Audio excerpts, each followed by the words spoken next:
C'est parti. Salut à tous, épisode numéro 4. On se retrouve encore. Et oui, quatrième semaine déjà. Ça va vite, ça passe rapidement. Et je suis fébrile ce matin. Je suis content d'être là, de pouvoir parler à la caméra, de pouvoir vous parler, pour pouvoir continuer le chemin de la meilleure version de moi-même, ou en fait de devenir la personne que je veux être. Hier, je participais à un coaching sur devenir un expert en vente avec Prima Ressources. Et je trouvais ça vraiment fascinant de voir à quel point tous ceux qui étaient là étaient à la recherche de devenir meilleurs dans quelque chose, meilleurs dans ce qu'ils font au quotidien. Et ça m'a amené à la chose suivante. Qu'est-ce qui fait en sorte qu'au quotidien, on est capable d'avoir du succès? Qu'est-ce qui fait en sorte qu'on met des comportements en place qui nous permettent d'atteindre nos objectifs? Dans les épisodes précédents, j'avais parlé bon, de la discipline, j'ai parlé de la procrastination, j'ai parlé de la mentalité de gagnant. Aujourd'hui, moi, je veux vous partager clés trois clés qui m'ont permis d'avoir du succès dans ce que j'ai entrepris. Et ces trois clés-là, évidemment, ben, il y en a plein d'autres. Ok, il y en a plein d'autres qui s'appliquent, mais pour moi, c'est vraiment eux qui ont eu le plus d'impact. Puis j'espère qu'en vous les partageant, vous aussi, ça va vous aider justement à atteindre la personne que vous voulez devenir. La première chose, quand je parle de trois clés qui mènent au succès, ben, c'est d'avoir une vision claire. J'en avais parlé la dernière fois avec le livre d'Arnold Schwarzenegger qui disait avoir une vision claire, ça permet quoi?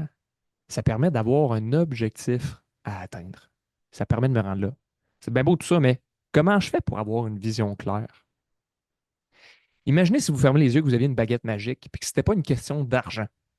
OK, fait que vous avez infini d'argent, vous avez toutes les ressources financières possibles au monde et qu'avec la baguette magique, ben, vous pouvez taper et décider ce que vous voulez dans votre journée. À quoi ça ressemblerait? La première chose que je vous invite à faire, c'est vraiment ça. Prendre une feuille de papier et un crayon et écrire pour vous, c'est quoi une journée idéale? À quoi ça ressemblerait? Est-ce que c'est de se lever le matin, de pouvoir prendre un café tranquille avec ses enfants? Peut-être que c'est de pouvoir aller s'entraîner sans avoir de limitation sur le temps. Peut-être que c'est justement d'aller sur le bord de la plage, de marcher le long de la plage et d'observer les vagues de l'océan qui frappent sur le bord. C'est vraiment libre à vous. Vous êtes la seule et unique personne qui avait le total contrôle de votre vie. C'est vous qui avez la possibilité de faire des choix. Hein, j'en ai parlé dans l'épisode de la mentalité de gagnant. Les choix qu'on fait, on les fait pour nous, on les fait pas pour les autres. Et le succès, ben, on doit le définir. On doit définir c'est quoi le succès pour moi. Tout comme c'est quoi le bonheur pour moi. Parce que le succès pour moi, c'est peut-être pas la même chose que le succès pour ma conjointe. C'est peut-être pas la même chose le succès pour mon père. Et en essayant de définir c'était quoi le succès pour moi, je me suis rendu compte que hey, c'est pas tout à fait clair. Est-ce qu'on parle d'un succès au niveau professionnel ou on parle d'un succès au niveau personnel? Et c'est là où je vous ramène, hein, on a plusieurs sphères de vie. Moi, je considère qu'on a sept sphères de vie. Le social, le spirituel, la famille, les finances, le physique, l'intellectuel et la carrière. Il y en a qui vont me dire, ouais, mais Isaac, ça se recroise, la carrière puis l'intellectuel, la carrière et les finances.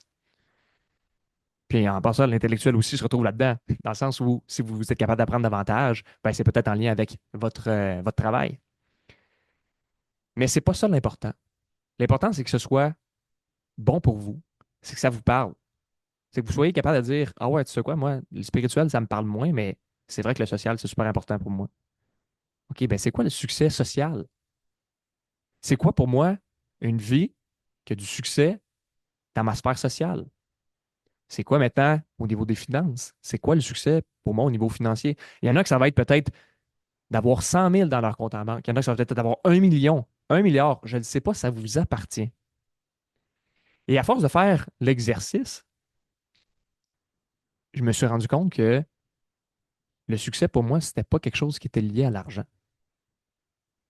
Par le passé, avec les entreprises avec l'entreprise que j'ai eue, avec la toiture, j'en ai fait de l'argent. Crime. Mais au-delà de l'argent, ça me rendait pas heureux. Et pour moi, j'ai compris qu'en fait, le succès, pour être aligné avec ce que je veux, C'est pas 100% seulement les finances. C'est important. Pourquoi? Parce que dans ma définition de succès, j'ai réalisé que le voyage, c'était quelque chose que j'aimais. Puis quand j'ai fait l'exercice de me fermer les yeux puis d'écrire, ou en fait de penser à la journée parfaite avec la petite baguette magique, qui était un truc d'un de mes coachs, Patrice Ouellette, qui me disait, Isaac, ferme tes yeux puis essaie d'imaginer la meilleure journée pour toi. Ça serait quoi? À quoi ça ressemblerait? Après l'avoir fait, je me suis rendu compte que, ah ben moi, le voyage, c'est super important pour moi. Je pense qu'une vie qui est remplie de succès, il y a du voyage qui est intégré là-dedans. C'était pas tout à fait clair au début. Quel type de voyage? Est-ce qu'on parle de voyage dans un tout inclus? Est-ce qu'on parle d'un voyage pack-sac? Je ne le sais pas. C'était pas clair. Mais pour clarifier cette vision-là, il a fallu que je fasse un exercice, c'est-à-dire de prendre des images et de créer ce qu'on appelle un vision board. Donc, pour avoir une vision claire de ce que c'est, puis avoir de l'alignement avec le succès, j'ai fait ce qu'on appelle un vision board. Donc, j'ai pris des images sur Internet, des images qui m'interpellaient.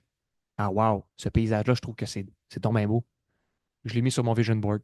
Ah, j'aimerais ça, moi, éventuellement, conduire cette voiture-là. Je sais pas, le feeling que ça me donne et tout ça. Je l'ai mis dans mon vision board. Et au fur et à mesure où mon vision board, pardon, mon tableau de visualisation s'est rempli, puis je me suis rendu compte que chaque fois où je le voyais, je me sentais bien. Je me sentais bien en dedans. Ça me faisait du bien de le voir, de le visualiser. Donc, en écrivant ma journée aussi, puis de me dire, hey, moi, ma journée parfaite, ce serait ça. Maintenant, ça, c'est super. Et au-delà de le dire, comment je peux faire pour atteindre ça, ben, je me suis dit, qui, qui je peux aller voir pour atteindre ça? Il y a un livre que je vais vous partager aujourd'hui qui m'avait été conseillé par Marc-André, mon coach Marc-André Risque, qui s'appelle Le Safari de la vie.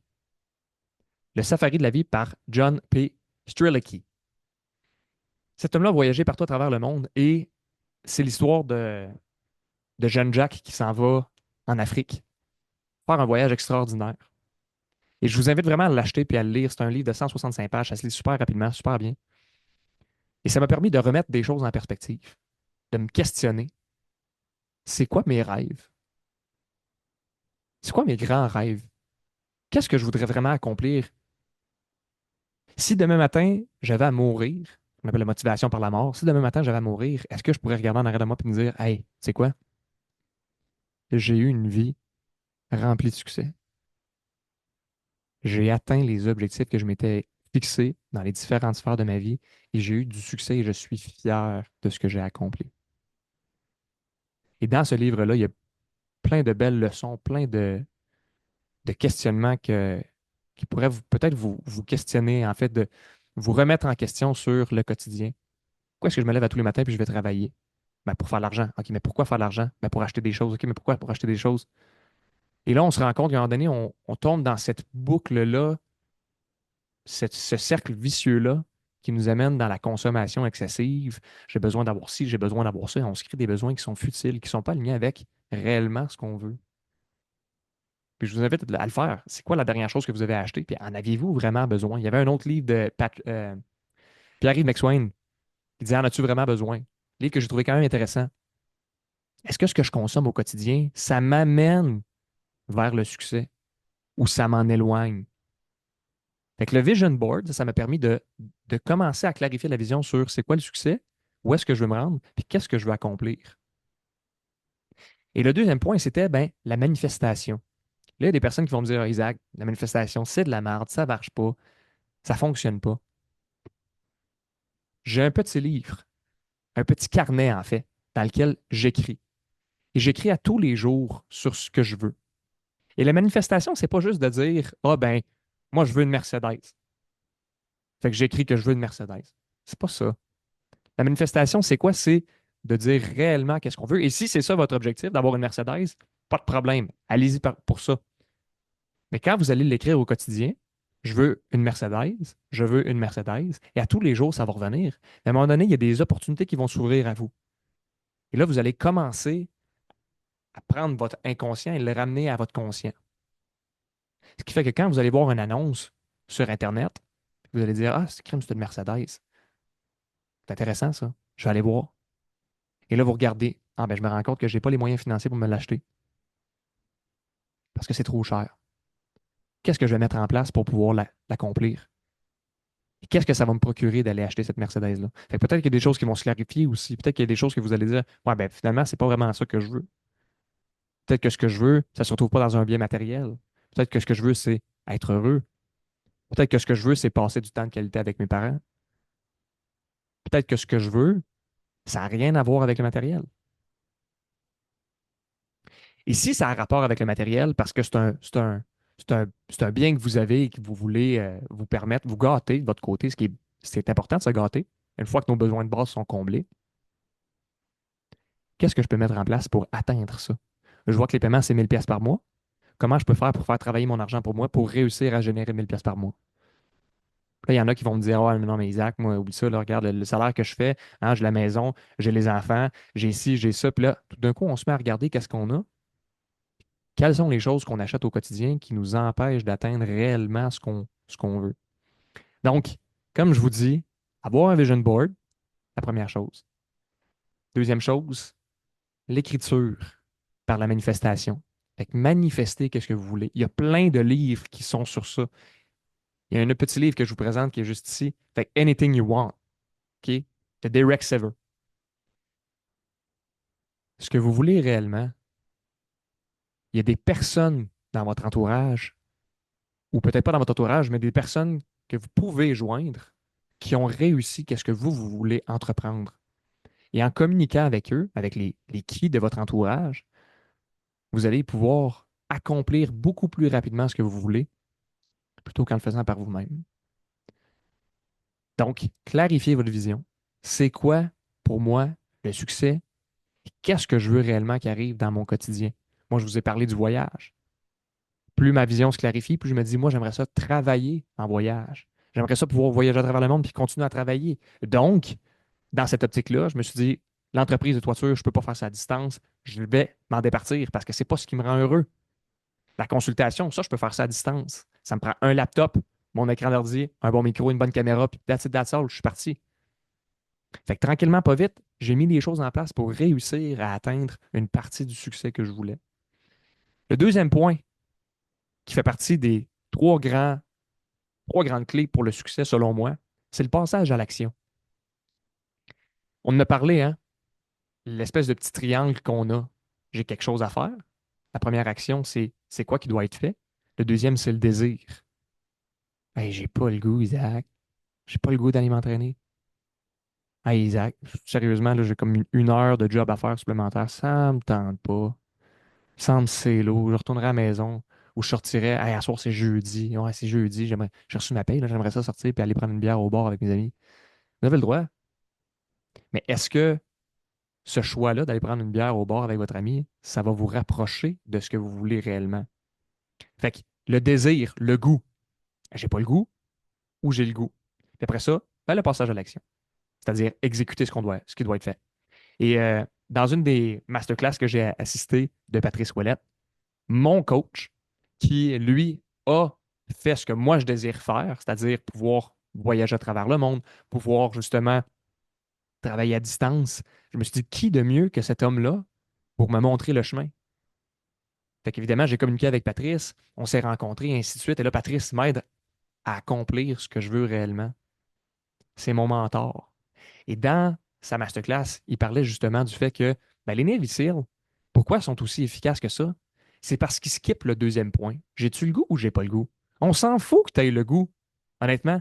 Parce que si tu veux atteindre l'objectif que tu t'es fixé et la définition du succès que tu as, ben malheureusement, peut-être qu'aujourd'hui, je vais en choquer quelques-uns, mais il y a des choses que vous allez faire que ça ne vous tentera pas. Ça ne vous tentera pas. Puis votre muscle de motivation, là, il va être fatigué. Et là, vous allez tomber dans l'acrasie, hein? Le manque de force mentale. Pourquoi? Parce que c'est bien plus facile de m'arrêter, puis de profiter, puis de sortir au bar, d'aller prendre une bière, que de travailler une heure de plus. Ou de faire quelque chose peut-être qui me tente un peu moins, mais qui va me rapprocher de ce que je veux réellement. Donc, dans cette optique-là, c'est de dire, attends un petit peu, j'ai défini mon succès, je commence à avoir une vision claire, mais je passe à l'action. J'ai un plan d'action. Donc, établir un plan d'action, ça fait partie du passage à l'action. C'est une préparation mentale. OK, j'ai ça à faire, mais comment je vais le faire? Donc, compartimenter les objectifs que vous avez pour dire, moi, ce que je veux atteindre, c'est ça ici, me rendre au point X, Y, Z, peu importe. C'est quoi le chemin que je dois parcourir? Et quand je vais être rendu à la première étape, parce que je l'ai mappé, là, je l'ai cartographié, je me suis dit, je dois faire telle chose.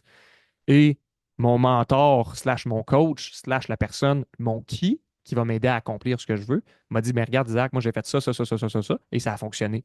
Fait que tu peux faire la même chose que moi, tu peux faire ça. All right, comment je m'y prends? La première étape, c'est ça. Faire un podcast, par exemple. Parfait. Je fais mon podcast. Mais la journée où ça ne me tente pas, je peux me dire, Hmm, est-ce que c'est le bon temps pour me demander si ça me tente pas ou pas? Ça me tente ou ça me tente pas? Non. Skip le goût, fais-le. Et de toute façon, après, tu vas avoir une récompense qui est beaucoup plus grande que l'argent, c'est-à-dire un sentiment d'accomplissement. Combien d'entre vous, là, on rentre dans la chambre puis on se dit, oh boy, le ménage est dû, hein? Ça fait longtemps que j'ai pas lavé les draps. Oh, le panier de linge à la terre, la pile de linge sur le meuble qui doit être plié. Et là, vous vous dites, OK, je fais le ménage. Et là, on fait le ménage de la chambre au complet. Puis quand on a fini, on regarde ça puis on dit, hey, on est-tu bien? On a un sentiment d'accomplissement. J'ai réussi à accomplir ma tâche. Et à force de faire des tâches petit à petit, puis à être discipliné, ben, on accomplit notre objectif. Donc, passer à l'action. Premier point, ayez une vision claire. Deuxième point, passer à l'action. Le troisième point qui est selon moi le plus important, le point le plus important parmi tout ça, et je vous partage, avant de vous le nommer, je vous partage une situation qui s'est passée cette semaine. Je m'étais dit, hein, tu sais, moi, la construction, bon, je voulais tasser ça de côté. Et j'ai des opportunités qui se sont présentées. Par peur de manquer d'ouvrage, parce que je ne me faisais pas confiance, j'ai dit oui. J'ai dit oui à plein de choses. Et cette semaine, là, on est mercredi. Je tourne le podcast et je suis fatigué. Et je suis fatigué. Puis ce matin, ma conjointe, avant de partir, elle m'a dit, t'es-tu correct? T'as l'air fatigué. Puis j'étais là, hey ouais, tu sais quoi, j'ai hâte que la semaine elle finisse. Et quand j'ai réalisé ça, je me suis dit, hmm, j'ai pas été aligné avec une de mes règles de vie. Ça veut dire quoi, ça, pas être aligné avec une de mes règles de vie? Ça veut dire que j'ai pas su dire non. Et combien d'entre vous font ça aussi? Puis je parle pour moi actuellement, mais je vous invite à vous questionner, hein. Êtes-vous le yes man? Êtes-vous celui qui est toujours en train de dire, celui ou celle qui est toujours en train de dire, ah oui, oui, ah oui, je vais le faire, ah, je m'en occupe. Oh oui, c'est beau. Yes, boss, je peux le faire. Et là, on en prend, on en prend, on en prend. Puis vous allez y arriver, là, tu sais, vous êtes capable. Parce que vous avez toujours été capable. Mais finalement, on finit par se brûler. Puis on s'en va où? On s'en va peut-être vers une dépression. On s'en va peut-être vers une fatigue extrême, une fatigue accumulée où on n'est pas capable de remonter la pente. Savoir dire non, c'est pas de dire à l'autre qui n'est pas important pour nous. Savoir dire non, c'est être capable de se respecter. Comment voulez-vous que les autres vous respectent si vous n'êtes même pas capable de vous respecter vous-même? Ça ne marche pas. Donc, la troisième clé pour avoir du succès, c'est être capable de dire non. Écoute, c'est super gentil, Danny, que tu me permettes d'avoir ce contrat-là, mais c'est un contrat de toiture. Et tu sais quoi?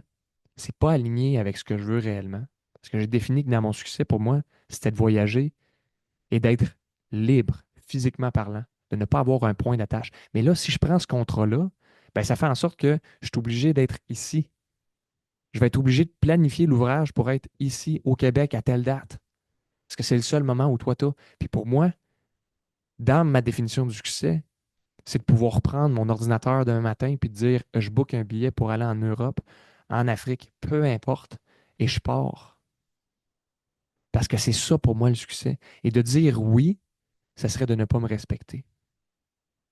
Fait que apprenez à dire non avec élégance.